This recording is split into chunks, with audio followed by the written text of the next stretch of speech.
Hi പ്രിയമുള്ള സുഹൃത്തുക്കളെ, west ബാങ്കിൽ ഇസ്രായേൽ പുതിയ യുദ്ധമുഖം തുറന്നിരിക്കുന്നു. ഇസ്രായേൽ സൈന്യം 10 പലസ്തീനികളെ വധിച്ചു. വെസ്റ്റ് ബാങ്കിലെ ജൂത സെറ്റിൽമെന്റുകളിൽ ഭീകരാക്രമണം തടയുന്നതിന്റെ ഭാഗമായ ഓപ്പറേഷൻ തുടരുകയാണ്.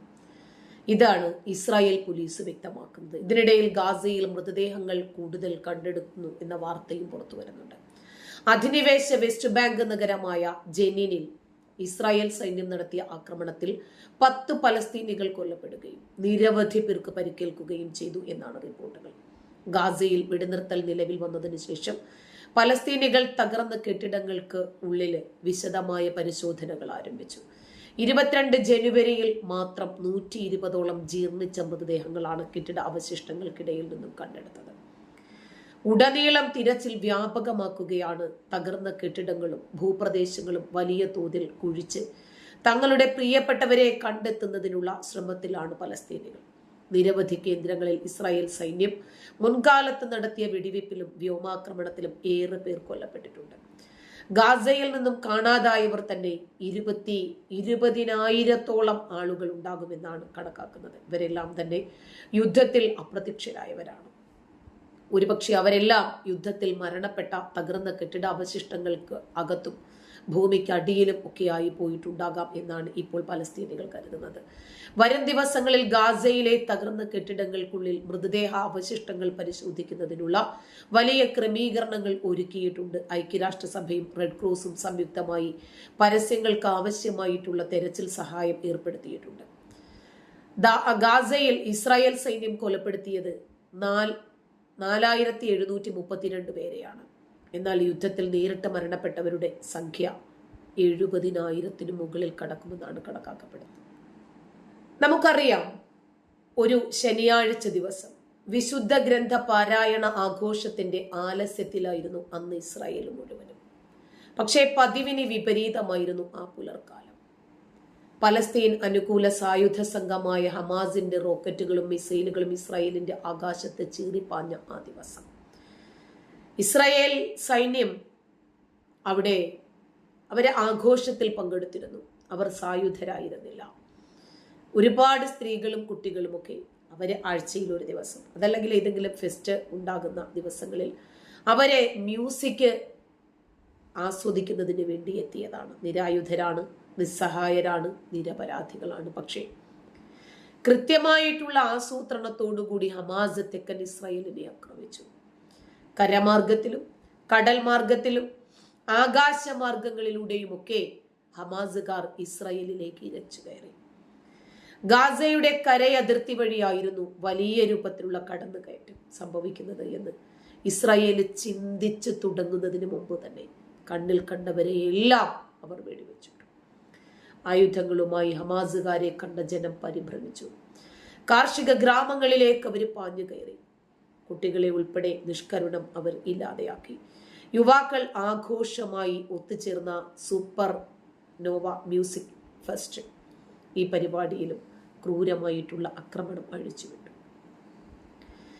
ഇസ്രായേലിന്റെ ചാരക്കണ്ണുകളെയൊക്കെ നിഷ്പ്രഭമാക്കി തെക്കൻ ഇസ്രായേലിൽ 2023 ഒക്ടോബർ 7 ഹമാസ് നടത്തിയ അപ്രതീക്ഷിതമായ ആക്രമണത്തിൽ 1200ഓളം പേരാണ് ആ ഒരൊറ്റ രാത്രിയിലെ ഏതാനും മണിക്കൂറിനകം ഈ ലോകത്ത് നിന്നും വിട പറഞ്ഞത്.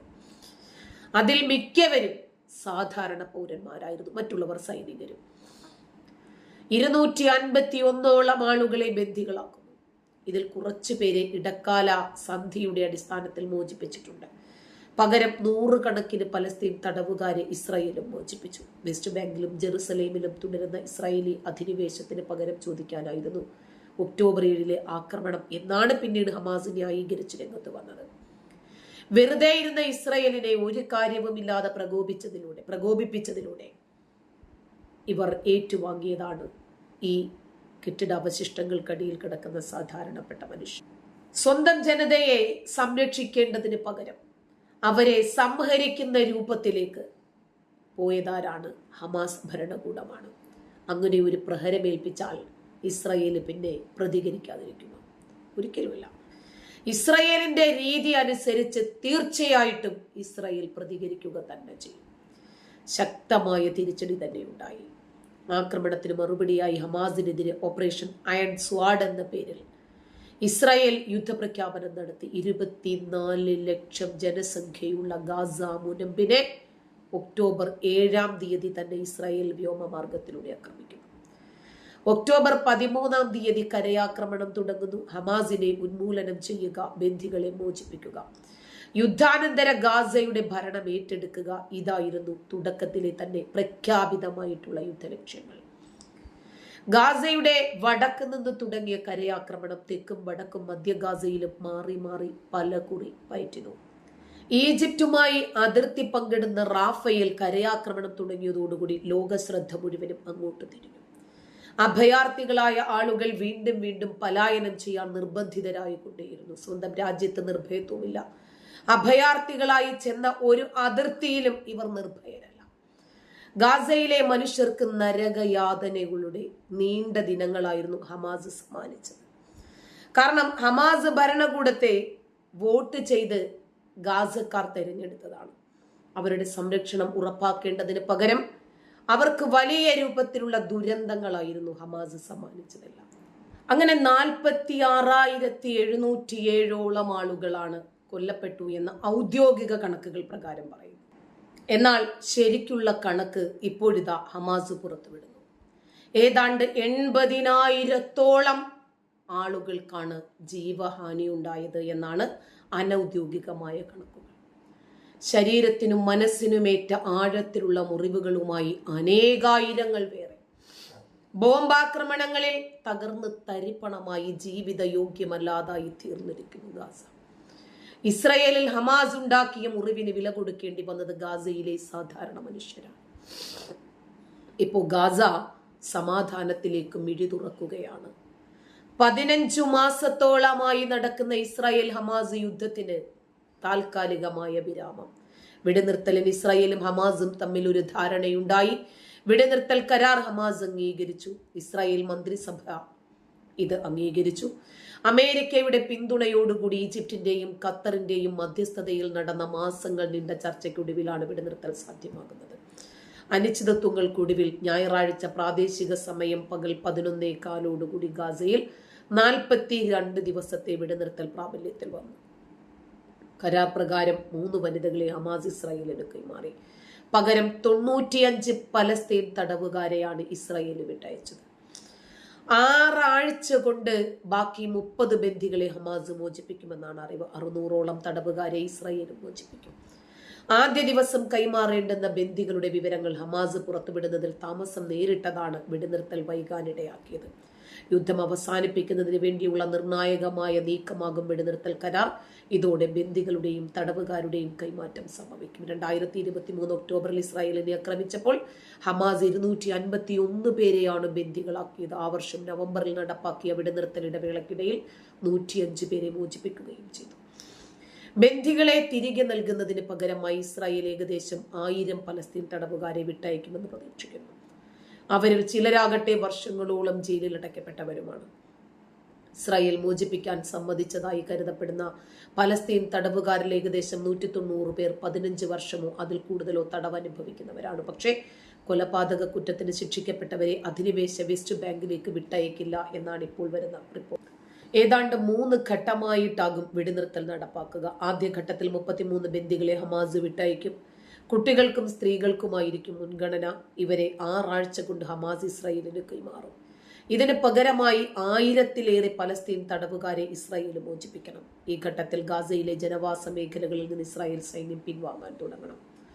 വടക്ക് നിന്ന് തെക്കോട്ടേക്ക് ഒഴിഞ്ഞു പോകാൻ നിർബന്ധിതരായ പലസ്തീൻകാർക്ക് സ്വദേശത്തേക്ക് മടങ്ങാൻ സാധിക്കും. അതിനൊരു അവസരം കൂടിയാണിത്. ഗാസയിലേക്ക് കൂടുതൽ ജീവകാരുണ്യ സഹായം എത്തും. വെടിനിർത്തൽ നിലവിൽ വന്ന് 7 ദിവസത്തിന് ശേഷം ഈജിപ്തിലേക്കുള്ള റാഫ കവാടം തുറക്കും. ഈജിപ്തിന്റെ അതിർത്തിയിലുള്ള ഫിലാഡൽഫി ഇടനാഴിയിൽ തങ്ങുന്ന ഇസ്രായേൽ സൈന്യം പിന്മാറ്റം തുടങ്ങണം. ആദ്യഘട്ടം വിജയകരമായി പൂർത്തിയാക്കിയാൽ കരാർ പ്രാബല്യത്തിൽ വന്നതിന്റെ 16-ാം ദിനം ശേഷിക്കുന്ന ബന്ദികളെ മോചിപ്പിക്കുന്നതിന് വേണ്ടിയുള്ള 2ാം ഘട്ട ചർച്ച ഇസ്രായേലിൽ ആരംഭിക്കും. അതിൽ ബന്ദികളായ പുരുഷ സൈനികരെയും ബന്ദികളുടെ മൃതദേഹങ്ങളും വിട്ടുകിട്ടാനുള്ള ശ്രമങ്ങളാകും നടത്തുക. മുഴുവൻ ബന്ദികളെയും വിട്ടുകിട്ടുന്നത് വരെ ഗാസയിൽ നിന്നും ഇസ്രായേൽ സൈന്യം പിന്മാറില്ല എന്നാണ് കരുതപ്പെടുന്നത്. 3ാമത്തെയും അവസാനത്തെയും ഘട്ടത്തിൽ ഗാസയുടെ പുനർനിർമ്മാണവുമായി ബന്ധപ്പെട്ട കാര്യങ്ങളാകും ഉണ്ടാവുക. ബാക്കി ബന്ദികളുടെ മോചനവും ഈ ഘട്ടത്തിലാകും. ഗാസ ആര് ഭരിക്കണം എന്ന തീരുമാനമുണ്ടാകേണ്ടതും ഈ ഘട്ടത്തിലാണ്. പക്ഷേ ഇതിന് വർഷങ്ങൾ എടുക്കുമെന്നാണ് ഇപ്പോഴത്തെ വിലയിരുത്തൽ. ഇതിനോടൊപ്പം വെടിനിർത്തൽ സമയത്തും ഇസ്രായേൽ സൈന്യം ഗാസയ്ക്കുള്ളിൽ ഒരു ബഫർ സോണിൽ അല്ലെങ്കിൽ സുരക്ഷാ മേഖലയിൽ തുടരുമെന്നാണ് അറിയുന്നത്. 3 ഘട്ടമായി വെടിനിർത്തൽ നടപ്പാക്കാൻ മെയ്യിൽ താൻ മുന്നോട്ട് വെച്ച പദ്ധതിയുടെ ചുവട് പിടിച്ചിട്ടുള്ളതാണ് പുതിയ കരാറ് എന്നാണ് മുൻ അമേരിക്കൻ പ്രസിഡന്റ് ജോ ബൈഡൻ വ്യക്തമാക്കുന്നത്. ബൈഡന്റെ കരാറിനെ UN രക്ഷാസമിതിയും പിന്തുണച്ചിരുന്നു. എന്നാൽ ഞായറാഴ്ച വിട്ടയക്കേണ്ടുന്ന ബന്ദികളുടെ പേര് ഹമാസ് നൽകാത്തതാണ് വെടിനിർത്തൽ വൈകാൻ കാരണമായത്. കരാറ് ലംഘനങ്ങൾ ഇസ്രായേൽ വെച്ച് പൊറുപ്പിക്കില്ല എന്നും ആവശ്യമാണെങ്കിൽ US സഹായത്തോടുകൂടി യുദ്ധം പുനരാരംഭിക്കാനുള്ള അവകാശം ഇസ്രായേലിനുണ്ടെന്ന് പ്രധാനമന്ത്രി ബെഞ്ചമിൻ നെതന്യാഹു മുന്നറിയിപ്പ് നൽകി. കാരണം ഇപ്പോഴും ഹമാസ് കരാറുകൾ ലംഘിച്ച ചരിത്രമേ ഉള്ളൂ.